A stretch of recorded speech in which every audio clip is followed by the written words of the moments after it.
नमस्कार, स्वागत है आपका आवाज़ अड्डा स्पेशल में, जो हम शुक्रवार को मार्केट के लिए करते हैं। और इसमें आज हम जो चर्चा करेंगे वो एक बड़ी चिंता की बात है कि अमेरिका में जो कहानी शुरू हुई थी वहीं दोबारा से वो कहानी इमर्ज हो रही है।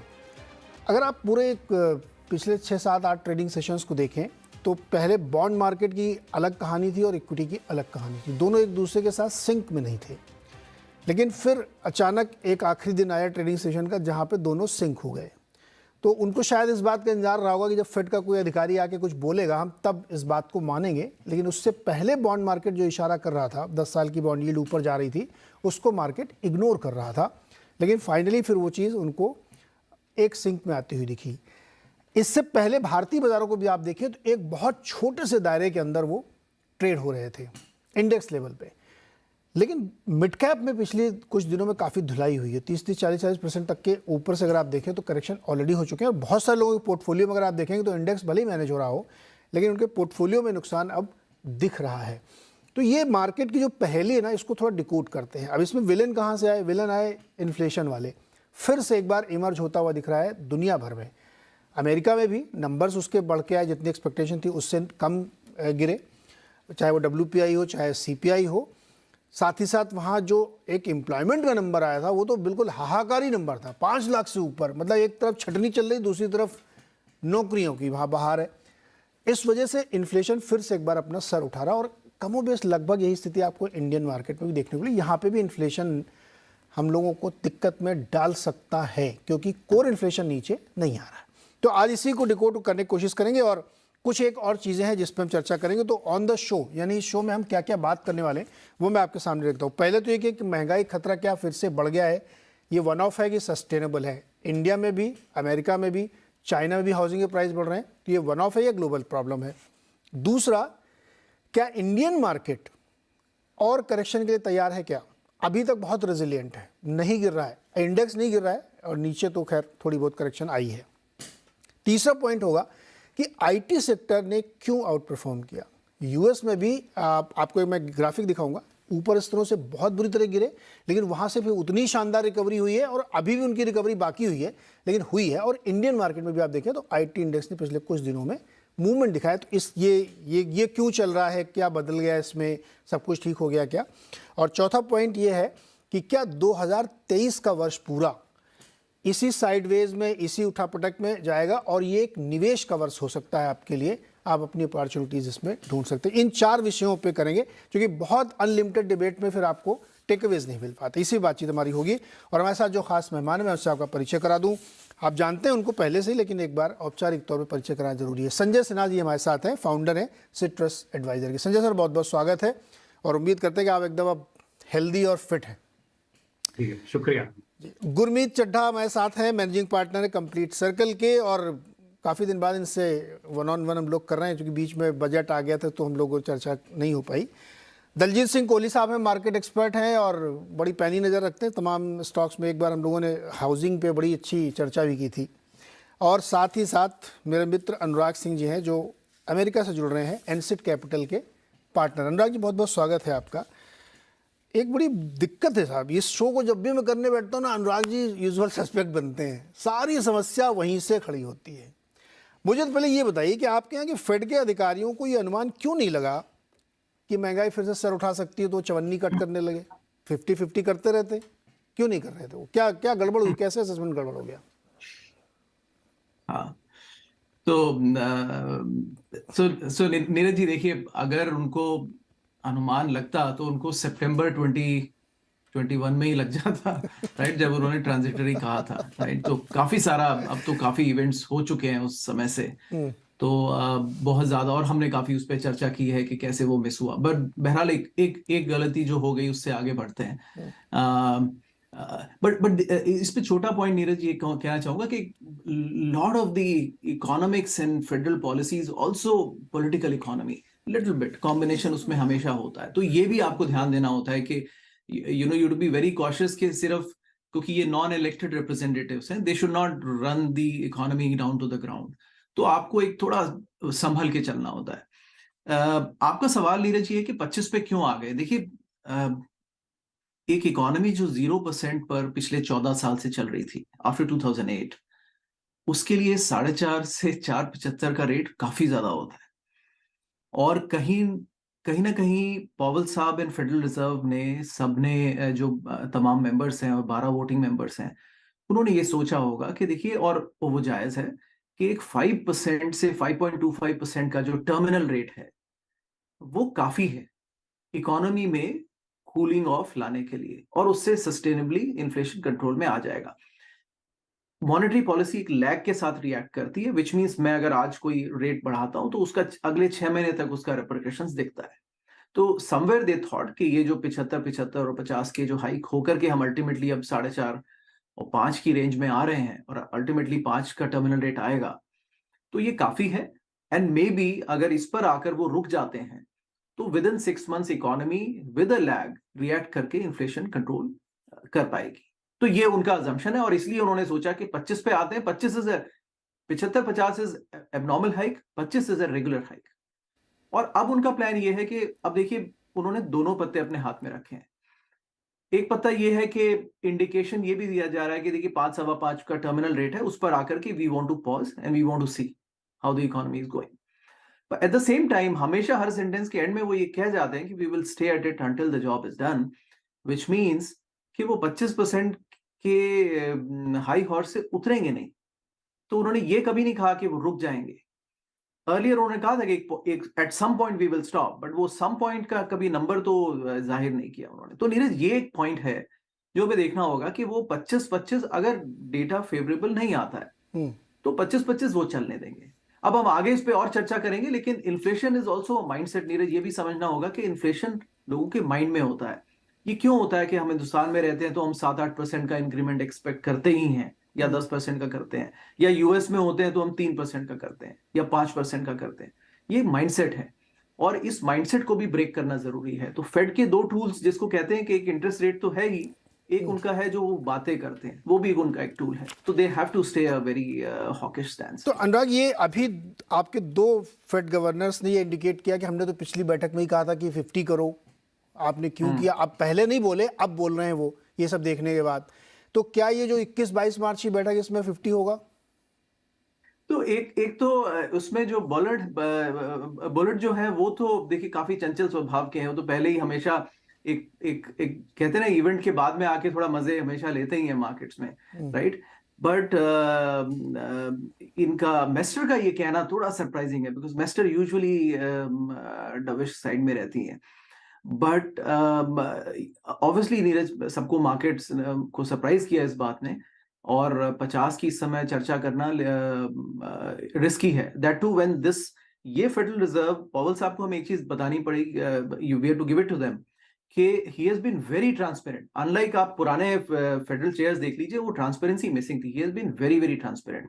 तो आई थिंक ये थोड़ा ऑफ द कफ है, बट आई थिंक मे भी हो सकता है वो थोड़ा मार्केट्स को टॉक डाउन कर रहे हो कि देखिए, मार्केट्स जो सिग्नल पकड़ गए ना डिसइंफ्लेशन वर्ड को लेकर के पॉवेल साहब का, वो सिग्नल्स भी राइट नहीं है। आई थिंक समवेयर वो ये सिग्नल देना चाह रहे हैं कि देखिए, कूल डाउन कीजिए, और we are not done with this, और हम चलते रहेंगे इसमें। ओके संजय जी, क्या ये इन्फ्लेशन का जो भूत है, वो भूत नहीं जिन, ये बोतल में फिर से निकल आया बाहर?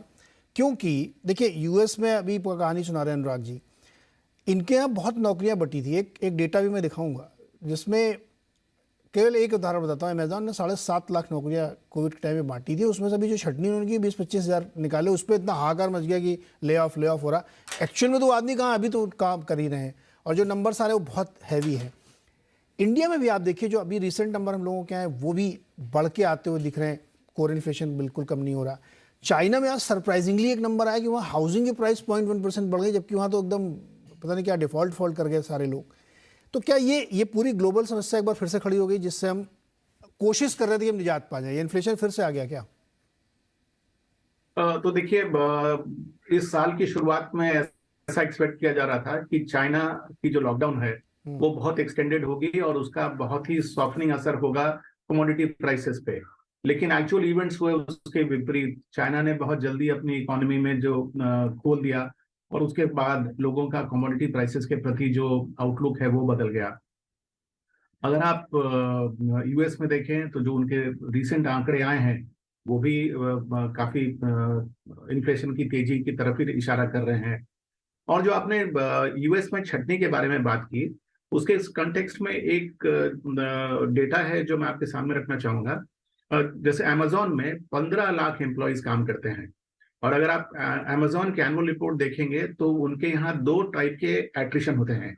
एक कहते हैं रिग्रेटेड एट्रिशन और एक होता है अनरिग्रेटेड एट्रिशन। यानी कि 6% लोगों को अमेजोन सामने से कहता है कि आप चले जाएं, और करीब 13% लोग ऐसे हैं जो कि अमेजोन छोड़ के चले जाते हैं दूसरे अपॉर्चुनिटी के। तो यानी कि अगर आप दोनों को मिला के देखें तो 19% का तो एट्रिशन अमेजोन में नॉर्मली होता है।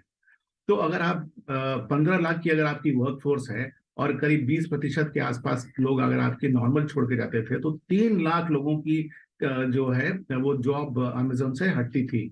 या अगर आप सिर्फ अनरिग्रेटेड एट्रिशन को लें तो वो नंबर भी 90,000 के आसपास है।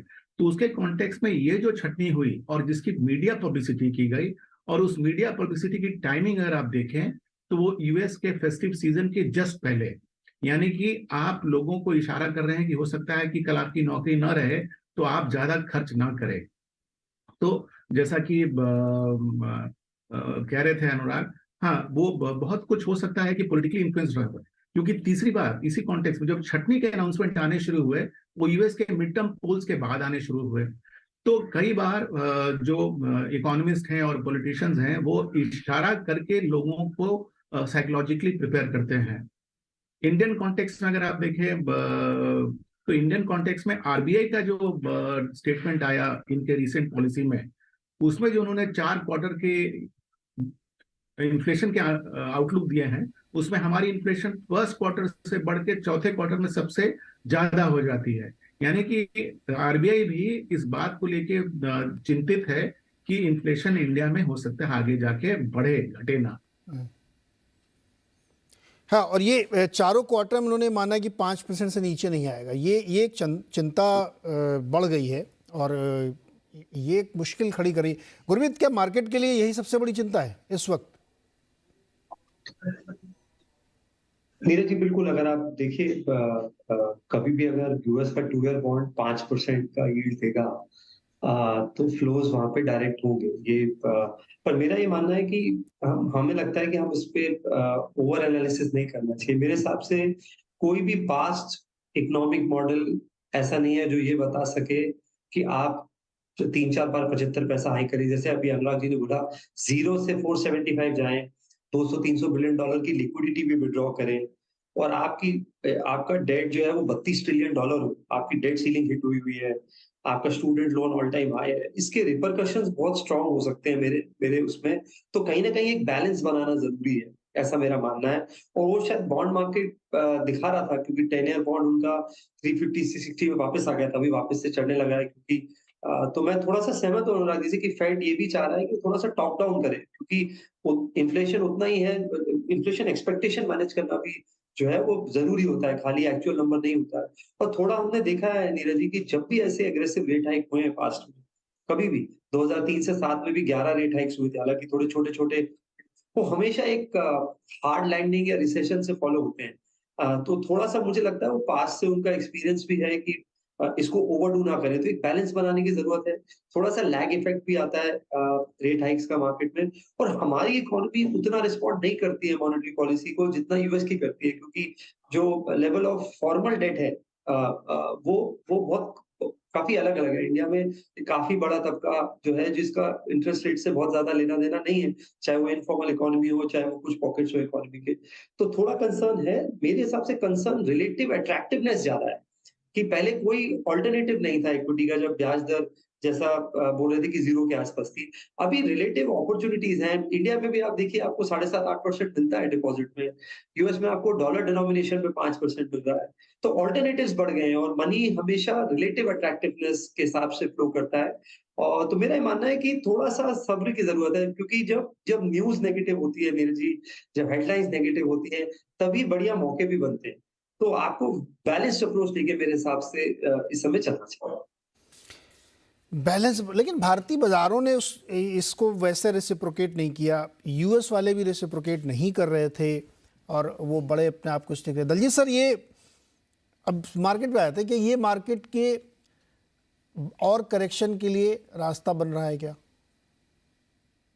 नीरज जी, करेक्शन का रास्ता तो बन ही रहा है, हम्म, क्योंकि देखिए सबसे पहली बात यह है कि मार्केट को अनसर्टेनिटी बिल्कुल पसंद नहीं है, हम्म, और इस समय का जो माहौल है वो पूरी तरह अनसर्टेन है। हम देख रहे हैं कि अभी आपने बात की, एक महीने पहले बोलते हैं कि हमारे को रेट कम करने पड़ेंगे या रेट रोक देंगे, बढ़ना रुकेंगे क्योंकि इन्फ्लेशन कम हो रही है, अगले ही महीने नंबर कुछ और आते हैं। अपने डोमेस्टिक में भी देखें तो सेम चीज हुई। तो जब इस तरीके की अनसर्टेनिटी, दूसरी जो सबसे इंपॉर्टेंट बात मैंने पिछले कई सालों में समझी है, जब ये डाइकोटमी होती है ना कि good data is bad data for markets, ये मतलब समझ में नहीं आता है। अगर मैं आपको एक सिंपल सा एग्जांपल, छोटा सा एग्जांपल दूं, लेमन ब्रदर्स के टाइम में ये बहुत कॉमन हुआ करता था कि हर क्वार्टर के नंबर्स के पहले जो है ना, वो स्टॉक गिरता था कि साहब उसका $2 बिलियन का लॉस आने वाला है, $1.5 बिलियन का लॉस आने वाला है, और फिर वो बाद में नंबर थोड़े बेटर दे देते थे और अगले दिन स्टॉक 10% 20% चल जाता था, और फिर क्या बोलते थे कि वो बेटर देन एक्सपेक्टेशन आया, इसके लिए लॉस तो है मगर बेटर देन एक्सपेक्टेशन है। अभी सेम चीज हम यहाँ एक ओवरऑल इकोनॉमी के बारे में बात कर रहे हैं कि नंबर अच्छा है, तो अब अच्छा है तो इसका मतलब रेट बढ़ाने हैं, और रेट बढ़ाने हैं तो हमारी इकोनॉमी के लिए ये अच्छा नहीं है, मार्केट के लिए। अब अगर इकोनॉमी अच्छी नहीं है तो फिर ultimately over long run market कैसे अच्छी चलेगी, ये समझना बहुत मुश्किल है। तो हमें क्या, ये प्रॉब्लम यही हो रही है कि इस समय हम मानेंगे क्या, मार्केट चाहे क्या, क्या चाहती है कि अच्छे नंबर, इकोनॉमी के जो पैरामीटर्स हैं वो सुधरे या और खराब हों, क्योंकि अगर सुधरेंगे तो आप बोलोगे कि रेट बढ़ेंगे और इसके लिए मैं फिर हम अर्निंग्स नहीं आएंगी। तो ये जो पेन पीरियड है, मुझे लगता है कि ये अभी काफी दिन और चलने वाला है। और अभी ये जो हम सरप्राइज की बात कर रहे थे इन्फ्लेशन डेटा की, तो अगर हम देखें तो लगभग सभी इकोनॉमिस्ट का जो है इन्फ्लेशन डेटा पे ये मॉडल सब बता रहे थे कि भाई अप्रैल में काफी तेजी से गिरेगा, राइट। अब और उसमें ये बेसिक हाउसिंग रेंटल्स और इनका जो योगदान है, इसकी वजह से काफी तेजी से इन्फ्लेशन गिरेगा। अब अगर वहां पर कुछ चेंजेस हो रहे हैं और वो दिख नहीं रहे, तो नेचुरल बात है कि फिर इस फेड को चेंज करना पड़ेगा। अब जो मार्केट को अंदेशा हो रहा है कि शायद ये 5.25 पर जाकर टिकेगा नहीं यूएस में, कुछ लोग तो अभी 6 की भी बातें करने लग गए। तो अगर इस तरीके का जो एक्सपेक्टेशन चेंज होगा बार बार, तो मार्केट को ये अनसर्टेनिटी कभी पसंद नहीं आएगी, और हमें उसका फिर नतीजा ये होगा कि हम एक रेंज बाउंड में हर समय फंसे हुए रहेंगे, 2 दिन ऊपर 2 दिन नीचे, वो ऐसे ही चलता रहेगा। कन्फ्यूज़न का आलम यह है दलजीत सर कि अभी 2 दिन पहले, मात्र 2 दिन पहले, हाँ, मैं ट्यूसडे मॉर्निंग को जो मैं अपनी कमेंट्री कर रहा था तो उसमें मुझे ये एक लाइन बोलनी पड़ी कि भाई कुछ लोग कह रहे हैं कि दिसंबर में एक कट आएगा, और एक दिन बाद ये हालत हो रही है, 50 बेसिस की बात हो रही है। और छोड़िए, आपको मैं अभी एक ताज़ा पढ़ के सुनाता हूँ, 2 घंटे पहले की बात। बैंक ऑफ अमेरिका के माइकल हर्नेट हैं, वो ये कह रहे हैं कि S&P will fall by 7% by early मार्च, और अगर H1 में लैंडिंग नहीं हुई तो H2 में बहुत भयानक लैंडिंग होगी, हार्ड। अब ये इस लेवल का अटर कंफ्यूजन क्रिएट करते हैं फेड वाले भी, तमाम बड़े ब्रोकरेज हाउसेस भी। अनुराग नीरज जी, एग्जैक्टली यही बात हम बोल रहे हैं ना कि जब इतना कंफ्यूजन है कि हर 2 दिन में, हर 3 दिन में आपका व्यू, पूरा मैक्रो व्यू बदल रहा है, तो फिर मार्केट की दिशा कैसे मिलेगी आपको? मार्केट की दिशा तो तब मिलेगी ना जब, आज सपोज मैं एक फंड मैनेजर हूँ, आज मुझे एक डिसाइड करना है कि भाई ये 1 करोड़ रुपए मुझे कहीं डालने हैं, मैं क्या सोच करके डालूं? कि ये अभी 3 साल के लिए सोच के डालता हूँ ना, ये सोच के डालता हूँ भाई ये चीज मुझे लेनी है, अगले 2-3 साल ऐसे चलेगी। अब उसमें हर तीसरे दिन तो चेंज हो रहा है, तो व्यू किधर से लूं मैं? तो जब व्यू ही नहीं होगा तो फिर मार्केट का डायरेक्शन नहीं बनेगा। संजय जी, एक करेक्शन ड्यू है क्या अपने यहाँ बड़ा? Sorry Sanjay ji, Sanjay sir. देखिए, भारत में करेक्शन, हाँ, भारत में करेक्शन इसलिए नहीं हो रहा है क्योंकि रिटेल फ्लोज बहुत स्ट्रांग है। अगर आप देखिए तो एसआईपी के नंबर अभी करीब करीब 14,000 करोड़ पर मंथ के आसपास पहुंच रही है। और जिस तरह का अगर आप देखें पिछले 1 महीने के इवेंट्स की सीरीज, अदानी का इशू हुआ, फेड के हाइक हुई, रिजर्व बैंक ऑफ इंडिया ने हाइक किया, और हाइक करने के बाद उन्होंने ऐसा नहीं कहा कि उनकी ये हाइक वाली दौर जो है खत्म हो गई है, आगे और भी हो सकता है। तो इतने सारे नेगेटिव्स के सामने में इंडियन बाजार को तो करेक्ट करना चाहिए था, लेकिन वो करेक्शन इसलिए नहीं हो पा रहा है क्योंकि इतनी ज्यादा फ्लोज जो है वो इंडिया की तरफ आ रही है। और अगर आप ग्लोबली भी देखें तो पूरा ग्लोबल इकोनॉमी जो है वो स्लो डाउन, रिसेशन और इन्फ्लेशन के बोझ के तले दबा हुआ है। लेकिन हर जगह ये ऑप्टिमिज्म है कि बाजार में करेक्शन नहीं आएगा, क्योंकि अभी स्थिति तुरंत सुधर जाएगी। आपने भी जैसे कुछ देर पहले कहा कि लोग उम्मीद कर रहे हैं कि साल के अंत में रेट हाई का साइकिल बंद हो जाएगा और रेट कट होने शुरू हो जाएंगे। तो ये उम्मीद पे जो दुनिया कायम है, ये बाजार को करेक्ट नहीं होने दे रही है। तो मेरे ख्याल से इंडिया में एक मेजर कोई बड़ा झटका लगे, हाँ, या फिर यूएस में बहुत जोर से करेक्शन होना शुरू हो जाए, इन दोनों संभावनाओं में ही इंडियन मार्केट्स में करेक्शन होने की संभावना है। अदरवाइज जिस तरह के फ्लोज हैं और इंटरेस्ट है, मुझे नहीं लगता है कि कोई डीप करेक्शन इंडियन मार्केट्स में होगा। ओके अनुराग जी, आप लोग यूएस मार्केट में जो है, ये जो भी ग्लोबल स्ट्रेटजिस्ट हैं मिस्टर हर्नेट बैंक ऑफ अमेरिका की, तो मार्च की बातें कर रहे हैं, यूएस में भी करेक्शन नहीं हुआ। इवन अगर आप पिछले 1.5-2-3 महीनों में देखें तो आपके तीनों इंडाइसेस बहुत ज़बरदस्त रिकवरी करे हैं। क्यों? आप तो मानते हैं इन्फ्लेशन बहुत सीरियस प्रॉब्लम वहाँ पे, फिर कौन सी चीज़ वहाँ पे रोक के रखे हुए है? तो नीरज, एक बात करते हैं यहाँ पे, इसको बोलते हैं जनवरी इफेक्ट। हाँ। और एक दूसरा सब्जेक्ट होता है सांता क्लॉज रैली। अब इन दो को अगर आप मिला दें तो हमें मिलता है ये जो बाउंस बैक जो अभी मिला। अब देखिए जैन में क्या क्या बढ़ा, और इसमें कुछ हद तक आपका वो भी एक्सप्लेन हो जाएगा पॉइंट कि इंडियन आईटी कंपनीज क्यों बढ़ी, क्योंकि एक तो वो नैस्डैक को फॉलो करती है। नैस्डैक क्यों बढ़ा? देखिए जो ईयर एंड में 2022 में जो टैक्स लॉस हार्वेस्टिंग, अगर मैं अपने पोर्टफोलियो को देखूं और कहूं कि यहाँ पर प्रॉफिट्स को न्यूट्रलाइज करने के लिए मुझे क्या बेचना है कि मेरा लॉस थोड़ा लॉस होकर के वो बैलेंस हो जाए, जैन में फिर से खरीद लूंगा। तो मैंने फिर वो मेटा बेचा, मैंने वो आपके ऑल तमाम जो चीजें मेरी टेस्ला, नेटफ्लिक्स जो नहीं चल रहे थे, एनवीडिया, ये सब सॉरी मैं अपना पोर्टफोलियो नहीं बता रहा हूँ, मैं कह रहा हूँ फंड मैनेजर्स ने ये सब बेचा, राइट? मैं जान गया आपका द मोमेंट ये हुआ द मोमेंट ये हुआ नीरज जी, तो वो फिर जैन में वापस से बाइंग करते हैं उनको। और आपने देखा फिर तमाम के वही एक फीलिंग ये आई कि ये स्टॉक्स तो बड़े naturally all of them went up, but इसके अलावा जो बहुत तरह के मीम और फर्जी स्टॉक्स थे वो भी वापस आ गए फ्लेवर पे, राइट? तो उनमें भी एक बाइंग हुई जो अब ठंडे पड़ रहे हैं। तो एक ये इफेक्ट होता है, हमें इसको उस हिसाब से देखना चाहिए। It was not a long term trend, but it was a seasonal year change trend. दूसरा ये भी हुआ कि अर्निंग्स ड्रॉप हुई, लेकिन देवर सम गुड न्यूज। जैसा एक अभी संजय जी ने कहा कि हर कंपनी ने ये फॉर्मूला डिस्कवर कर लिया कि एक्सपेक्टेशंस टोन डाउन करो, और उसके बाद एनालिस्ट आपका एक्सपेक्टेशंस कम कर देंगे, फिर आके बोलो देखिए हम 5% वर्कफोर्स गिरा रहे हैं। अरे आपने Facebook and Microsoft and Amazon 600-700 के से 1.6 मिलियन एम्प्लॉइज पर पहुंच गए 2 साल में। बाकी सबने 40 से 50% वर्कफोर्स बढ़ाई है, उस पर 5% कम भी कर देते हैं तो कोई बड़ी चीज नहीं है, लेकिन ये एक्सपेक्टेशंस मैनेजमेंट का गेम था। तो ये है नीरज जी। तीसरा एक लाइटर नोट में कहना चाहता हूँ, एक बार को तो मुझे घबराहट हो गई जब दलजीत जी ने कहा कि देखिए अगर ये ऐसे नीचे नहीं आता तो फिर तो फेड को चेंज करना पड़ेगा। तो for a moment I thought कि वो फेडरल रिजर्व को चेंज करने की बात कर रहे हैं, but may be he is talking of the policy change at federal reserve. Okay Gurmeet sir, अब ये 2 टॉपिक हम लोगों ने कवर कर लिए। मुझे इसमें एक चीज़, चूंकि हमारे दर्शकों को आसानी हो समझने में, अगर आप एक चीज़ कोई चीज़ बताइए जहाँ पे कंसिस्टेंसी है। डेटा हमेशा अमेरिका का तो मतलब 100% डेटा है वहाँ पे, हर चीज़ क्या कहते हैं उसको, डेटा वाइज है, फिर भी उनके अनुमान गलत जा रहे हैं। तो कोई एक ट्रेंड पकड़ सकता है कोई व्यक्ति यहाँ से कि मार्केट अभी किस चीज़ को बहुत कंसिस्टेंटली देख रहा है, या वो कंसिस्टेंट है, हर दिन जो व्यू बदलता है उसको क्या, कोई एक चीज़ आप पकड़ पा रहे हैं? जी 2 चीजें बहुत एक्चुअली ना, मार्केट, मुझे 2 व्यू में प्रॉब्लम है, 2 कंट्रास्टिंग व्यू है। एक व्यू ये है कि यूएस में रिसेशन आएगा, दूसरा व्यू है कि या सॉफ्ट लैंडिंग होगी, दूसरा व्यू है कि रेट बढ़ते रहेंगे। दोनों चीजें नहीं हो सकती। या तो आप ये बोलिए कि रिसेशन बिल्कुल नहीं आएगा, सॉफ्ट लैंड इकोनॉमी अच्छा करती रहेगी चाहे फेडरल रिजर्व 5.5% की रेट को ले जाए, या आप बोलिए कि रिसेशन आएगा, तो आपका रिसेशन आएगा तो रेट कट जल्दी होगा, फिर उसमें दिसंबर क्या हो और अक्टूबर क्या हो या जनवरी क्या। तो ये जो दोनों चीजें आप जो लोग कर रहे हैं उसकी वजह से कॉन्फ्लिक्ट आ रहा है। तो आपको एक पहले व्यू बनाना पड़ेगा।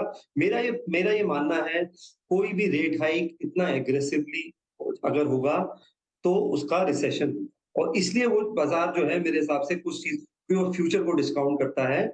तो इस वजह से, और दूसरा भी अगर जिसका ये है कि इकोनॉमी मजबूत रहेगी और रेट हाइक होते रहेंगे, उसमें थोड़ा सा मुझे लगता है एक पैराडॉक्स है। दोनों चीजें नहीं हो सकती कि आप कंटिन्यूसली रेट हाइक बढ़ाते जाए। तो एक जो मुझे मार्केट में एक पैटर्न दिख रहा है, जो मैं इंडियन मार्केट की बात करूं, मुझे ऐसा लगता है कि धीरे जी हम डिस्प्रोपोर्शनेट टाइम स्पेंड करते हैं कि फेड क्या बोल रहा है, पावल क्या बोल रहे हैं, और हम कंपनी की बैलेंस शीट कम देखते हैं और फेड की बैलेंस शीट को ज्यादा देखते हैं। एक चीज मार्केट बहुत क्लियरली बोल रहा है, अगर आप ग्रोथ नहीं देंगे और आपका वैल्यूएशन ज्यादा है तो आपको पनिशमेंट मिलेगी, चाहे आप डिवीज लैब्स हो, चाहे आप बजाज फाइनेंस हो, चाहे आप कोई भी मार्की नेम हो, चाहे आप एशियन पेंट्स हो। तो एक चीज बहुत क्लियर है जो मार्केट आपको बता रहा है कि आपको जहां ग्रोथ रीजनेबल वैल्यूएशंस पे है, उसको देखिए वहां रिस्क रिवॉर्ड अच्छा है। वो हमने देखा है, चाहे वो पीएसयू बैंक्स में दिखा हो, आईटीसी में दिखा हो, बहुत सारे पॉकेट्स में दिखा हो। तो एक जो मुझे ट्रेंड अभी दिख रहा है मार्केट में, वो इंडिया में फाइनेंशियल्स का दिख रहा है। मुझे लगता है कि ये समय ये देखने का है कि कहाँ पे अर्निंग या ग्रोथ अच्छी है, वो फाइनेंशियल्स में दिख रही है। क्रेडिट ग्रोथ बहुत समय बाद आई है, और मैं बैंक्स को बहुत क्लोजली ट्रैक करता हूँ, जो 10 से 30 लाख के और 50 से 75 लाख वाले जो होम लोन के टिकट्स हैं, उसमें रेट हाइक के बावजूद मोमेंटम में कमी नहीं आई है। इनफैक्ट आप हैरान हो जाएंगे, लोन अगेंस्ट प्रॉपर्टी जैसा प्रोडक्ट, उसमें भी डिसबर्समेंट्स अच्छे हैं। कमर्शियल व्हीकल्स के डिसबर्समेंट अच्छे हैं। कमर्शियल व्हीकल का डिसबर्समेंट का मतलब यही है कि इकोनॉमिक एक्टिविटी ठीक है, उतनी सॉफ्ट नहीं है। तो जहां पे सर्टेनिटी है फ्लो की, वहां पे आपको करना। और मेरा ये मानना है कि मैं ये इस कैंप में हूँ कि यूएस में हार्ड रिसेशन के और क्रेडिट इवेंट के चांसेस काफी ज्यादा हैं, अगर इसी पेस से रेट हाइक होता रहा। ओके, तो ये स्थिति है। दलजीत सर, ये बताइए कि अपने यहाँ मार्केट में मैं आपके सामने एक तस्वीर रखता हूँ। देखिए, जैसे अभी नाम 2-4 इन्होंने लिए हैं, तो वो नाम हम लोग खाली रेफरेंस के लिए, समझने के लिए ले रहे हैं। बहुत सारे टॉप क्वालिटी के स्टॉक्स अपने पीक से 20-25%, मिड कैप की तो मैं अभी ज़्यादा बात ही नहीं कर रहा हूँ। आप जैसे एवेन्यू सुपरमार्ट देखिए, वो 23% करेक्ट हो चुका अपने हाई से। जब वो पीक पे था तो वो 200 के मल्टीपल पे था, लेकिन अभी भी वो 100 के मल्टीपल पे है। आप पीडीलाइट को देखिए, वो 20% करेक्शन हुआ 111 के मल्टीपल से, अभी भी 95 के मल्टीपल पे। वैसे ही एस्ट्रल स्टिल 100 के मल्टीपल पे है, 28% का करेक्शन ले चुका है। डिक्सन टेक्नोलॉजीज, एसबीआई लाइफ, एशियन पेंट्स, जुबिलेंट फूड, ये सारे अभी भी बहुत महंगे हैं, जबकि ये 9-10 से लेकर के 25, 30, 35% तक के करेक्शन ले चुके हैं। अब ये अपना बाजार जो है, इसको आप हमें, हमारे दर्शकों को समझाइए कि इस तरह करेक्शन हुआ और अभी भी ये बहुत महंगे हैं। जैसे मैंने क्रेडिट स्विस के नीलकंठ मिश्रा जी से बात की, तो उन्होंने कहा कि हमको ये इंडियन मार्केट अभी महंगा लगता है, मल्टीपल के लिहाज से इसमें कम से कम जो है 25% कमी आनी चाहिए, क्योंकि ये कंफर्ट नहीं देता आपको खरीदारी करने के लिए, क्योंकि महंगाई है। तो क्या सिर्फ हम ये इंडेक्स देख के खुश हो जाते हैं? ये तो फ्लैट तो चल रहा है, 7-5-4% तो गिरा है निफ्टी, और ये सब कहाँ गिरे हैं, लेकिन नीचे नीचे जो है करेक्शन हो रहा है, और होगा भी, क्योंकि ये मार्केट एक्चुअली अभी महंगा दिखता है। तो नीरज जी, बिल्कुल सही कहा आपने। जो एक बड़ा थीम अभी उभर रहा है वो है कि पहले चल रहा था बाय एट एनी प्राइस, बाप, अभी वो खत्म हो रहा है। अभी सब ढूंढ रहे हैं वैल्यूएशन एट रीजनेबल प्राइस, या फिर जो है बाय एट रीजनेबल प्राइस कुछ चाहिए। तो ये अगर हम देखें तो 2008 के बाद से 2022 तक ये 14 साल जो है लगभग यही थीम चलता रहा। क्या था कि मल्टीपल्स के ऊपर कोई ध्यान ही नहीं दे रहे थे, बिकॉज सिर्फ क्वालिटी। बिकॉज 2008 में एक बड़ा झटका लगा, सबने देखा कि भाई सब फंड्स में बहुत परेशानी हुई, और उस समय फिर ये डेट का भी एक 2008 से लेके 12-13 तक जो बहुत ओवर लिवरेज कंपनीज थी, उनका भी बहुत बड़ा उसमें परेशानी देखने को मिली सबके पोर्टफोलियोज में। तो एक पूरा नॉर्मल थीम बन गया कि भाई क्वालिटी लेनी है हमको, और क्वालिटी के लिए फिर आपको प्रीमियम देना पड़ेगा। क्वालिटी के लिए प्रीमियम देना है तो कितना भी प्रीमियम देना है, सब चलेगा। और फिर बहुत सारे लोगों ने आकर के समझाया भी, जो है पी मल्टीपल का कोई रेलेवेंस ही नहीं होता है, उसकी कोई आवश्यकता ही नहीं है। तो वो, और उसको जस्टिफाई करने के लिए बहुत सारे दूसरे तरीके के रेशियोज निकाले। तो आई थिंक ये जो 14 साल का जो एक्सेसिव था कि भाई हमें वैल्यूएशन को ध्यान नहीं देना है और केवल क्वालिटी पे ही जाना है, वो अब चेंज हो रहा है। और उसमें एक बड़ा रीजन है इंटरेस्ट रेट्स का भी, क्योंकि बहुत पिछले 14 साल में हमने देखा है कि इंटरेस्ट रेट भी ऑलमोस्ट बहुत आधे से ज्यादा वर्ल्ड में तो जीरो थे, इंडिया में भी काफी कम थे, और अब वो बढ़ना शुरू हो गए। तो अब जो है, अब लोगों को समझ में आ रहा है कि नहीं, कॉस्ट ऑफ कैपिटल को भी देखना चाहिए, और अल्टीमेटली हमारा बाई प्राइस जो है जब तक कंफर्टेबल नहीं होगा तो हमें आगे रिटर्न कैसे मिलेगा। अगर हम अब जो अभी जैसे आपने कहा कि अगर मैं डीमार्ट शॉर्ट के मल्टीपल पे खरीद रहा हूँ, तो आज अगर मैं 100 के मल्टीपल पे खरीद रहा हूँ तो उम्मीद ये कर रहा हूँ कि आने वाले समय में वो 150 होना चाहिए, 200 होना चाहिए, तभी तो मुझे डबल रिटर्न मिलेगा। तो अगर वो ऐसा उम्मीद वो पॉसिबल नहीं है, या वो उसके लिए उतनी ग्रोथ जितनी चाहिए उतनी अब नहीं आ पाएगी, तो फिर आपके लिए इस रेट पे घुसना मुश्किल होगा। तो अभी ये थिंक ये जो बहुत बड़ा जो थीम जो अभी आप थोड़ी देर पहले गुरमीत से पूछ रहे थे कि मार्केट में क्या एंकरिंग करनी चाहिए आज की डेट में, क्योंकि लीडरशिप कोई सेक्टर या कोई उसमें से नहीं मिल रही है आपको कोई स्टॉक से। अभी आपको एंकरिंग यही करनी है कि आपको जो हाई वैल्यूएशन स्टॉक्स हैं, बहुत हाई वैल्यूएशन स्टॉक्स हैं, उनसे हटना है और धीरे धीरे आपको वैल्यू को ढूंढना है। अब वैल्यू ढूंढना एक लॉन्ग टर्म प्रोसेस होता है और वैल्यू ढूंढने में के साथ में बनने के लिए आपको बहुत समय रहना पड़ता है। तो वैल्यूएशन ऐसे नहीं बनती है कि जो स्टॉक आज 10 के मल्टीपल में है, वो हमने भी बहुत सारे स्टॉक निकाले हैं अपने टाइम में जो 10 से लेकर के 50 के मल्टीपल तक गए हैं, 30 के मल्टीपल पे गए हैं, 10 गुना 50 गुना रिटर्न दिए, लेकिन वो एक दिन में नहीं हुआ, वो 3 साल 5 साल में हुआ है। और इनफैक्ट जिस समय उसके बारे में बात करते हैं उस समय तो उसमें डिसबिलीव होता है, क्योंकि जब हम 10 के मल्टीपल पे कोई स्टॉक की बात कर रहे होते हैं तो 90% लोग उसमें नेगेटिव्स ढूंढते हैं कि साहब इसमें तो कुछ है ही नहीं, और वो फिर आगे चल के जैसे जैसे करेक्शंस होते हैं उस स्टॉक में चीजें ठीक होना शुरू होती है तो मार्केट री रेट करता है। तो अभी मुझे लगता है कि हम अगर पोर्टफोलियो बनाना है तो आपको वो चीजें ढूंढनी है जहां पर री रेटिंग की पॉसिबिलिटी है, जो और वो आएगी ऑब्वियसली अर्निंग्स ग्रोथ से, मैनेजमेंट की क्वालिटी से भी आएगी ना। हम ये नहीं कह रहे कि मैनेजमेंट की क्वालिटी को भूल जाइए जी, क्योंकि अल्टीमेटली अगर मैनेजमेंट सही नहीं होगा तो आपका स्टॉक कभी भी नहीं चलेगा। तो मैनेजमेंट की क्वालिटी भूलना नहीं है, लेकिन इस बात के लिए कि ये एमएनसी है, ये एशियन पेंट्स है, इसलिए इसको 70 का मल्टीपल तो मिलना ही चाहिए, इसको 90 का मल्टीपल तो मिलना ही चाहिए, वो चीज अब शायद खत्म। गुरमीत, दो चीज़ें होती है, या तो आप मेहनत करके खेल जीत लीजिए या खेल के नियम बदल लीजिए। तो नियम बदलना ज़्यादा आसान इस समय इसलिए है क्योंकि आपके पास लिक्विडिटी का एरोगेंस है, इतना पैसा है, एरोगेंस है। अब मतलब मैं ये नहीं कह रहा हूँ कि आप लोग अपनी एसआईपी को ही बंद कर दें, लेकिन वो आ रहा है ना पैसा, तो उस एरोगेंस के चक्कर में 70 80 90 क्या मल्टीपल है। कंपनी बहुत टॉप क्लास की है, ब्लूएस्ट ऑफ ब्लू चिप है, तो कोई भी मल्टीपल चलेगा। ये हो रहा है इस समय। नीरज जी पूरी तरह नहीं, थोड़ा सा मुझे लगता है, देखिए अब सीखते हैं, मार्केट भी सिखाता है। अब जो न्यू जनरेशन इन्वेस्टर था उसने एक तरफा रैली देखी बहुत सालों में। मैं आपको एक डेटा देता हूँ, पिछले 42 साल में 33 साल सेंसेक्स पॉजिटिव रहा और लगभग हर साल में 10% इंटर ईयर करेक्शन आया, उसके बावजूद पॉजिटिव रहा है। हर 4 साल में 3 साल पॉजिटिव रहता है। तो देखिए ना इन्वेस्ट करने के तो बहुत बहाने, और हमेशा पेसिमिस्ट ज्यादा इंटेलिजेंट साउंड करता है ऑप्टिमिस्ट से, ये तो बात बिल्कुल तय है। तो मुझे लगता है थोड़ा बाजार में एक सीख देता है जो पिछले 16-18 महीने में दी है। आप देखिए पिछली बार जब इंडेक्स 18,600-700 था, हमारा ट्रेलिंग 26-27 था, और अब जब है तो हमारा 20-21 का ट्रेलिंग है और 17-18 का फॉरवर्ड है। और उसमें जैसा आपने बोला इंडेक्स के नीचे बहुत शार्प करेक्शंस आए हैं, तो जो महंगा था उसमें करेक्शन भी ज्यादा है। तो जैसे मिड कैप आईटी है वहां पे करेक्शन 40-50%, जहां वैल्यूएशन रीजनेबल था जैसे एचसीएल टेक है या इन्फोसिस है, वहां करेक्शन 10 से 20% आया।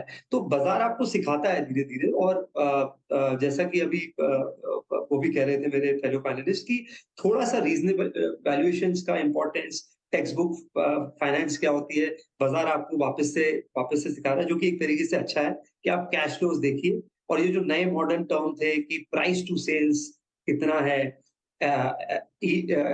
एबिटा एडजस्टेड फॉर ESOPs है, एडजस्टेड फॉर, सब कुछ एडजस्ट करके एबिटा पॉजिटिव दिखा देते थे। आई थिंक बाजार अपने तरीके से समझाता है। मेरा ये मानना है नीरज जी कि इंडिया में एक हम फ्लोज को फॉर ग्रांटेड नहीं ले रहे हैं। अगर आप एसआईपी के नंबर देखेंगे, मैं आप रिटर्न्स की बात करता हूँ, आप एक बार 2 साल 3 साल 5 साल 10 साल के एसआईपी के नंबर्स देखिए, आपको सारे नंबर डबल डिजिट में दिखेंगे, क्योंकि जो वॉलेटिलिटी होती है वो सिप के फेवर में होती है। तो ये सिप फ्लो स्ट्रक्चरल इसलिए भी है कि डिस्पाइट ऑल द वॉलेटिलिटी 3 साल का, 5 साल का, 7 साल का, 10 साल का रिटर्न काफी अच्छा डबल डिजिट। इनफैक्ट आप देखिए प्री कोविड हम 11,500-12 हजार निफ्टी पे थे, जो कि 2020 था, फरवरी ले लेते हैं, आज 2023 फरवरी में है, तो भी 11,000 से इंडेक्स 18,000। तो आप अगर देखेंगे तो बाजार ने रिवॉर्ड भी किया है जिन्होंने पेशेंटली इन्वेस्ट किया है। तो मेरा ये मानना है कि जो डिसिप्लिन है वो इंटेलिजेंस पे लॉन्ग टर्म पे स्कोर करता है, वो इन्वेस्टमेंट्स हो, स्पोर्ट्स हो, लाइफ हो, कोई भी एस्पेक्ट। बहुत इंटरेस्टिंग बात, एक बात आपने जो कही ना उसमें बहुत मज़ेदार बात करके मैं एक छोटा सा ब्रेक लेता हूँ, फिर संजय जी और अनुराग के पास आऊँगा, आगे चर्चा बढ़ाते हैं हम लोग। एक बात अभी आपने जो कही ना, उसको मैं एक किताब पढ़ रहा था, उसमें था कि जो व्यक्ति बहुत ज़्यादा पढ़ाई लिखाई करता है, बहुत डेटा देखता है, बहुत ज़्यादा नॉलेज एक्वायर करता है ना, वो पेसिमिस्ट हो जाता है, बिकॉज उसके पास पेसिमिज्म के लिए फैक्ट है सामने। मेरे को दिख रहा तो मैं कैसे कहूँ कि ये गलत है, लेकिन ऑप्टिमिज्म के लिए आपको अपने या तो गेस करना है या बिलीफ सिस्टम आपको बहुत मजबूत करना है कि मुझे को ऐसा लगता है कि 10 साल में दुनिया इधर से उधर होगी। तो अगर आप कम ज्ञानी हैं तो आप ऑप्टिमिस्टिक हैं, और आप बहुत पढ़ लिया आपने तो आप बाय डिफॉल्ट पेसिमिज्म। ये एक डिबेटेबल है, ये बहुत मज़ेदार किताब थी जो मैं पढ़ रहा था कि अगर आपको बहुत सारे डेटा दे दिए ना तो आप तो दुखी हो जाओगे, यार यार तो सब नीचे की तरफ ही जा रही है। इसीलिए शायद इसीलिए मैं हो सकता है गलत हो कि रेटिंग जो डाउनग्रेड्स आते हैं एकदम अंत में आते हैं जब कहानी हो चुकी होती है, क्योंकि वो डेटा बैक्ड है। यानी छोटा सा ब्रेक लेते हैं सर, लौट के आते हैं और उसके बाद मैं आप लोगों से ये आईटी शेयर भारत में क्यों चल रहे हैं, अनुराग ने थोड़ा एक्सप्लेन किया, लेकिन मैं उसमें सवाल मेरा ये है कि 30%, 40%, 50% तक रिकवरी इंडियन आईटी सेक्टर में हुई है लो से, ये क्यों हो रही है और इस साल की थीम फिर क्या हो? दोस्त मतलब ये ऐसे ही जाएगा क्या, क्योंकि निवेश करें या कुछ करें, आइडियाज़ थीम्स क्या पढ़ें? और इस बीच ब्रेक में अगर किसी के पास चैट जीपीटी हो तो उसमें कृपया खोल के देखें ना कि वो क्या बता रहा मार्केट डायरेक्शन के लिए। अनुराग जी के बाद पक्का होगा, ब्रेक के बाद देखते हैं इसमें क्या होता है। स्वागत है एक बार फिर से आपका, और आज हम लोग बाजार की दशा और दिशा और समझने की कोशिश कर रहे हैं, और ये जो फिर से सर उठा रहा है इन्फ्लेशन, इससे कितना डर होना चाहिए, इसी में बातचीत हो रही थी हमारी। और अब मैं ये समझने की कोशिश करूंगा कि हमारे देश में, भारत के बाज़ारों में आईटी शेयर्स में एक बड़ी रिकवरी और रैली हमने पिछले कुछ दिनों में देखी। कुछ नंबर मैं आपके सामने रखता हूँ। परसिस्टेंट सिस्टम एक बढ़िया मिड कैप कंपनी है, अपने लोस से 58% की रिकवरी इसमें आ चुकी है। कोफोर्ज में 31% की रिकवरी है, जिसमें इसमें से कई सारे लोग ब्लॉक डील में निकल के भी गए हैं। HCL टेक्नोलॉजीज में 26% की रिकवरी, L&T टेक में 26% की रिकवरी, तो इन्फोसिस में 17-18% की, टाटा एलेक्सी बहुत महंगा स्टॉक है टाटा एलेक्सी, फिर भी उसमें रिकवरी निचले लेवल से आई है। संजय जी, ये क्यों आ रही, क्या इसके पीछे कोई ठोस कारण है, या जैसा कि अनुराग ने हल्का सा इशारा किया कि वो नैस्डैक ट्रैक करते इसलिए आ गई रिकवरी? नहीं तो देखिए, ये बात बिल्कुल सही है, क्योंकि जब इंडियन आईटी स्टॉक्स करेक्ट कर रहे थे उस समय अगर आप देखें तो उनकी फंडामेंटल वैल्यूज में कोई खास नेगेटिव असर नहीं था। लेकिन चूंकि नैस्डैक में करेक्शन हो रहा था तो उसके कारण इंडियन आईटी कंपनीज में भी करेक्शन जरूरत से ज्यादा होने लगा। दूसरी बात थी कि इंडियन आईटी कंपनीज के पास समस्या उस समय दूसरी थी, उनकी समस्या थी एट्रिशन की। बहुत ज्यादा तादाद में लोग एक कंपनी को छोड़ के दूसरी कंपनी में चले जा रहे थे, और इसके कारण जो था उनकी मार्जिन्स पर प्रेशर होना शुरू हो गया था। आज की स्थिति अगर आप देखें तो स्थिति काफी हद तक बदल गई है, इन द सेंस की एट्रिशन की समस्या जो थी वो अब हमारे पीछे है, स्टेबिलिटी है वर्कफोर्स में, और यूएस का एग्जांपल देखकर इंडियन वर्कफोर्स में शायद जो मोबिलिटी थी वो भी थोड़ी सी कम हो गई।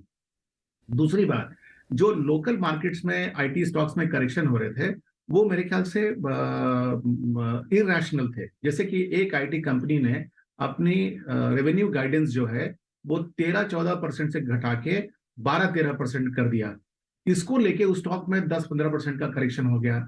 ये कहाँ से जस्टिफाइड है? तो ये एक दूसरा कारण था। तीसरा है, अगर आप इस तिमाही के रिजल्ट को देखें तो अधिकतर आईटी कंपनीज जो हैं उन्होंने मार्केट के एक्सपेक्टेशन को या तो मीट किया है या फिर उनको एक्सीड किया है। तो ये भी एक तीसरा कारण है जो कि इसके पीछे रहा। And last but not the least, अगर यूएस में स्लो डाउन हो रहा है या रिसेशन होने की संभावना है तो उसका असर इंडियन आईटी कंपनीज में एक्चुअली शायद पॉजिटिव ही हो, और उनके जो बिजनेस है उनमें इसका नेगेटिव असर ना पड़े। तो फिर आप अपना अगर सेफ्टी के प्रति अगर अपना बेट लगाना चाहेंगे तो शायद आप इन सेक्टर में लगाना चाहेंगे। मेरे ख्याल से ये जो कारण है, इन सभी कारणों ने इन आईटी कंपनीज के शेयर के प्राइसेस में उछाल लाया है। अनुराग जी, क्या हम लोग ट्रिगर हैप्पी लोग हैं क्या? तो नीरज, एक छोटा इक्वेशन लोगों को एटलीस्ट जो नए हैं वो जरूर समझे, और ये मैं जो अभी कुछ स्टॉक्स यूएस में भी बता रहा था वहां पर भी ये प्ले आउट हुआ है। एक 100 रुपए का स्टॉक 50% करेक्ट करता है तो 50 पे आ जाता है, लेकिन फिर वहां से वो 50% ग्रोथ करता है तो 75 पर ही पहुंचता है, 25 का गैप फिर भी रह जाता है। तो ऑप्टिकली अगर स्टॉक्स एक बार काफी गिर जाते हैं तो वो जो एक करेक्शन उतना ही आता है, वो दिखता है कि यार it should be back to their normal level, but वो आता नहीं है वहां पर। तो एक तो ये बेस इफेक्ट बहुत जरूरी है जानना when we are looking at the stocks. तो एक ये फैक्टर प्ले आउट हुआ है। आई डोंट सी 50% बढ़ना उतना मायने रखता है on a low base. Second is Neeraj, इसमें ये मल्टीपल करेक्शन हुआ है, तो ये जो, और अभी बातें काफी दलजीत ने भी कही, गुरमीत ने भी कही, देखिए कि रीजनेबल प्राइस जरूरी है। ये 70-80 के मल्टीपल्स जो है बहुत ऑप्टिमिस्टिक फ्यूचर ग्रोथ को प्राइजन करते हैं, और वो ग्रोथ मटेरियलाइज जब नहीं होती है, और सिमिलरली ये आईटी कंपनीज में हुआ कि आफ्टर कोविड जब अज्यूम किया कि यार ये they can again grow back to 20% CAGR growth, तो मार्केट ने 40 के मल्टीपल्स दे दिए, लेकिन अब नहीं हुआ तो वो करेक्शन हो रहा है, और वो अब सस्टेनेबल करेक्शन है। अब ऐसा नहीं है कि वो 20% वाले जमाने वापस आएंगे। तो इस पे भी थोड़ा संभल के रहें कि ये आईटी सर्विसेज कंपनी के लिए काफी ज्यादा बड़े वैल्यूएशंस हैं ऑलरेडी, राइट। और इसका तीसरा जिक्र नीरज आपने किया, मुझे वो बात बहुत पसंद आई। देखिए, too much money is chasing too few stocks. बहुत कम ऑर्गेनाइज सेक्टर के स्टॉक्स हैं जो कि सस्टेनेबल अर्निंग्स देते हैं। इस बात में कोई डिबेट नहीं है कि हिंदुस्तान लीवर, नेस्ले, इन्फोसिस, टीसीएस, एचडीएफसी बैंक, ये कैश जनरेटिंग कंपनीज हैं, ये देती हैं, और इन्हीं को अगर सारा मार्केट चेज करेगा तो वैल्यूएशंस देखिए जाहिर है वहां आ जाएंगे। अब एक ही टाइटन को आप मुझे उसके ग्रोथ में और वैल्यूएशन में बहुत गैप दिखता है, राइट। लेकिन it depends, right. It might be you know, जैसा गुरमीत जी ने कहा कि ज्यादा सेनिकल होना भी, you know, it sounds more intellectual but it doesn't reward you, right. तो कहीं ना कहीं हमें बेट्स तो लेने पड़ेंगे, अपॉर्चुनिस्टिक बेट्स तो लेने ही पड़ेंगे। बट फिर इग्नोरेंट होना भी फिर कोई उसका समझदारी नहीं है। चौथा, एक नीरज, एक सिग्नल दूंगा उसका कि एक बोर्डम रैली भी इंडियन मार्केट्स में चल रही है, विच इज कि अब लोग, अब बाकी जगह से बोर्डम जब आ गया तो फिर वो पीएसयू स्टॉक्स चलने लगे। अभी अब ये वापस से ये जो आपके नए का जोमेटो, पेटीएम, पॉलिसी, वापस से इन पर फिर से फोकस आ गया है विद, और चलो अच्छा, इन पे एडजस्टेड अबीटा तो कुछ पॉजिटिव की बात तो कर रहे हैं। अभी पी मल्टीपल 70x भी समझ में आता है, लेकिन प्रॉफिट्स की बातें करने पे स्टॉक बढ़ जाए वो तो फिर बिल्कुल समझ नहीं आता है। तो I think this is clear indication. और वही ब्रोकरेज हाउसेस जो उनको आईपीओज में महंगे बेच रहे थे, अभी वही 1 साल 2 साल बाद 50% करेक्शन पे नए टारगेट्स पे बेच रहे हैं। तो I think this is just kind of this brazenness also surprises मी कि यू नो, अभी एक बार आप बेवकूफ बना दे तो ठीक है, आपकी गलती है, लेकिन 2 बार मैं बेवकूफ बनूं तो फिर मेरी भी मिस्टेक है, राइट। तो जिसको कहते हैं fool me once shame on you, but fool me twice shame on me. So I think वो क्लियरली दिख रहा है। तो आई थिंक इससे बचना चाहिए और ओवर वैल्यूएशन से बचना चाहिए। देखिए, एक फाइनल पॉइंट नीरज एक छोड़ के जाता हूँ लोगों के सामने, और मैं जब ये इन्वेस्ट करता हूँ, और मैंने अभी कुछ और कंपनीज के नाम लिए, इनमें से एक कंपनी में अपॉर्चुनिस्टिकली मैंने भी पोजीशन लिया था ईयर एंड में, और फिर उसने रिवॉर्ड किया जनवरी में, बट वो रिवॉर्ड नहीं भी करता तो मैं उसमें टिक सकता था। मेरा पॉइंट था मार्जिन ऑफ सेफ्टी क्या है। अगर आप 80x, 80x, 70x, 100x के स्टॉक्स खरीद रहे हैं, आप मोमेंटम की गाड़ी में बैठ तो गए, लेकिन आपका मार्जिन ऑफ सेफ्टी नहीं है। अगर कोई मिस्टेक होती है और ट्रेन रैक होता है, तो ऐसी सिचुएशन में मैं नहीं चढ़ता हूं, बिकॉज मैं फिर अपने आप को जस्टिफाई नहीं कर पाऊंगा। बट अगर correction already valuation reasonable level पर है और मार्जिन ऑफ सेफ्टी है, then I can justify you know कि कहीं ना कहीं रैली किसी दिन आएगी और उस दिन हम बेच के निकलेंगे। तो आई थिंक ये जरूरी है। मार्जिन ऑफ सेफ्टी बहुत पुराना कॉन्सेप्ट है, लेकिन बहुत जरूरी है कि आप आज के समय में ये देखें। देखिए, स्टॉक मार्केट में इन्वेस्ट करना कोई नई चीज नहीं है, entire world is chasing it, and India में अब ये ट्रेंड बढ़ चुका है, लेकिन मार्जिन ऑफ सेफ्टी जरूर रखिए। दलजीत जी, एडजस्टेड एबिटा आपको पसंद आता है क्या? मैंने तो सोचा अगर मैं अपनी टमी को एडजस्ट कर दूं तो मेरा 6 पैक निकलेगा सर। बिल्कुल नीरज जी, एक है ना, lies, dam lies and stats. तो ये वैसे ही है, lies, dam lies and adjusted EBITDA, right. तो जस्ट इसका कोई हाल नहीं है। नीरज जी, उससे भी अच्छी बात ये हुई, वो तो चलो एडजस्टेड एबिटा की बातें कर रहे, दूसरे ने एक ट्वीट करा कि हम उसमें बिजी हैं, हम लाने की कोशिश कर रहे हैं, तो उस पे भी 10% 15% स्टॉक चला दिया खाली ट्वीट पे ही। तो अभी तो ऐसा, जब ये सिचुएशन हो तो आप समझ लीजिए कि फिर क्या होने वाला है। तो मेरा ख्याल है कि मार्केट में अगर आपको अच्छा पैसा बनाना है, आपको रहना है, टिके रहना है, तो आपको थीम्स चूज करने पड़ेंगे समय समय पे जो बदलते रहते हैं। और वैल्यूएशन हमेशा वो सदाबहार रहती है, वैल्यूएशन कभी चेंज नहीं होती। वैल्यूएशन अगर आपने सही टाइम पे सही चीज खरीदी है, सही वैल्यूएशन पे खरीदी है, तभी आपके रिटर्न आते तो हैं। दलजीत सर ये तो बताइए। ये वैल्यूएशन को तो आप बिल्कुल पीछे नहीं छोड़ सकते, वो कॉम्प्रोमाइजेबल नहीं है। अब हाँ। आपको ढूंढना क्या है कि आज की मार्केट में क्या चीज ढूंढ सकते हैं। तो जैसे कुछ चीजें हैं जहां अभी पिछले रिजल्ट्स आए हैं, आप देखिए कि वहां पर मार्जिन प्रेशर जहां जहां था, वो जैसे जैसे चेंज होगा, अब अगले क्वार्टर में, अगले 2 क्वार्टर में अगर वो चेंज होगा, तो फिर मार्केट उसमें काफी कुछ आपको रिवॉर्ड कर सकता है। तो जैसे केमिकल, उदाहरण के लिए केमिकल स्पेस है, फार्मा स्पेस है, जहां पर हमने देखा है कि बहुत सारा या तो इन्वेंट्री की वजह से प्रॉब्लम है, या फिर जो इनपुट कॉस्ट है वो कम हो गए हैं, लेकिन अभी पूरी तरह पास ऑन नहीं हो पाए।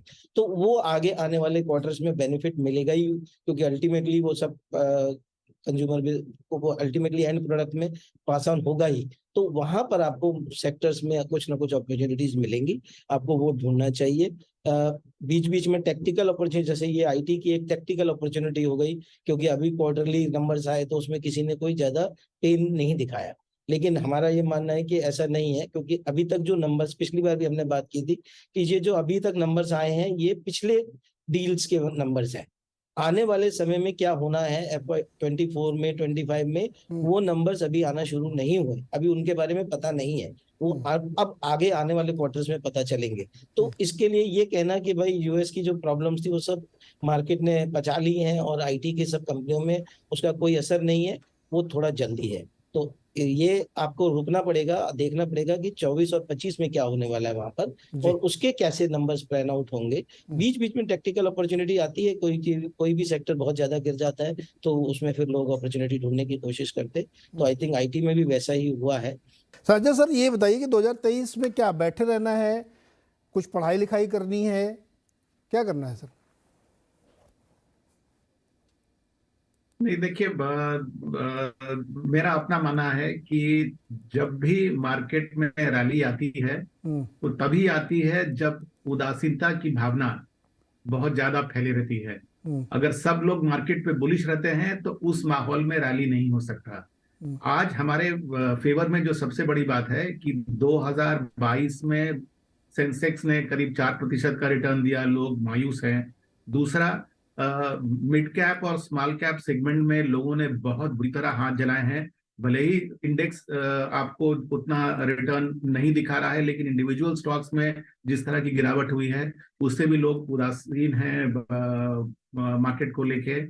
और तीसरी बात, वर्ष 2024 में हम जनरल इलेक्शन के तरफ जाएंगे। उस समय जब माहौल है वो माहौल खुशहाल होना चाहिए।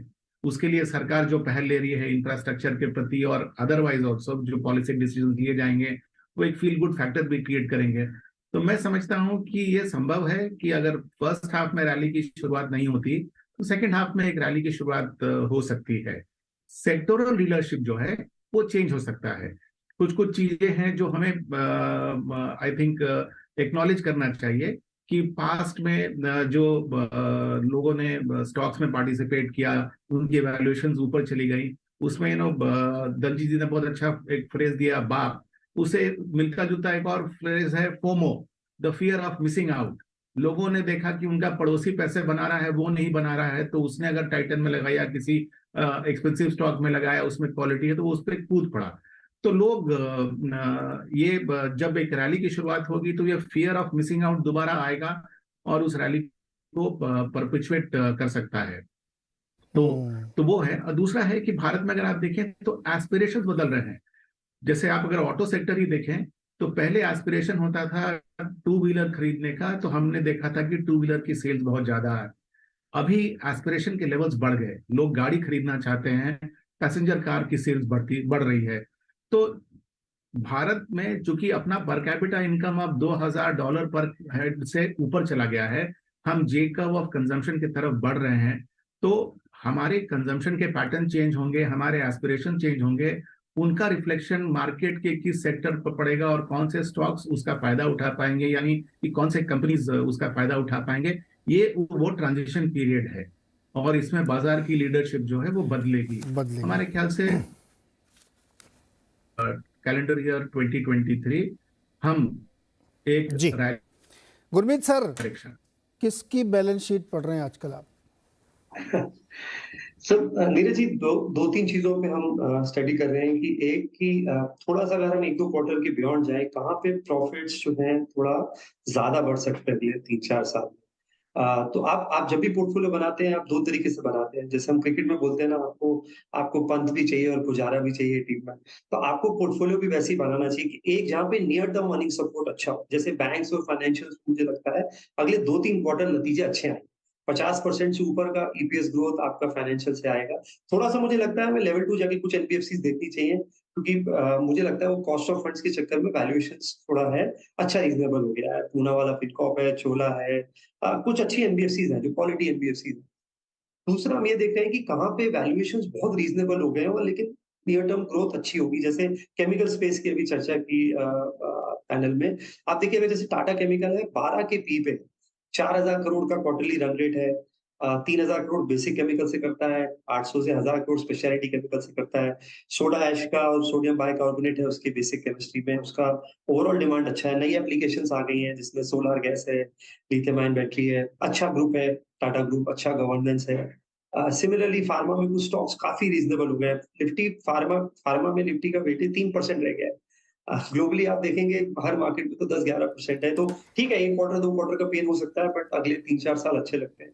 तो कुछ जगह आप लॉन्ग टर्म देखते हैं। तीसरा आप देखते हैं कि ट्रेंड कहाँ चेंज हो रहा है, कौन सा बिजनेस है जिसने एक कोई अच्छी टेक्नोलॉजी क्रैक की है। जैसे आप देखिए ऑटोमोबाइल में इंजन क्रैक करना बहुत सही होता है। जैसे मारुति ने 1.3 लीटर इंजन क्रैक कर लिया था, तो उसका स्विफ्ट डिजायर, बलेनो, ब्रेजा, आपको ध्यान होगा 2014 से 17 में बहुत अच्छा बम्पर सेल हुआ। अभी हमने देखा है कि एम&एम ने जो 1.92 लीटर वाला इंजन है, उस पे अच्छा क्रैक किया और अच्छे एसयूवीज निकाल रहा है। 20-21% मार्केट शेयर हो गया है।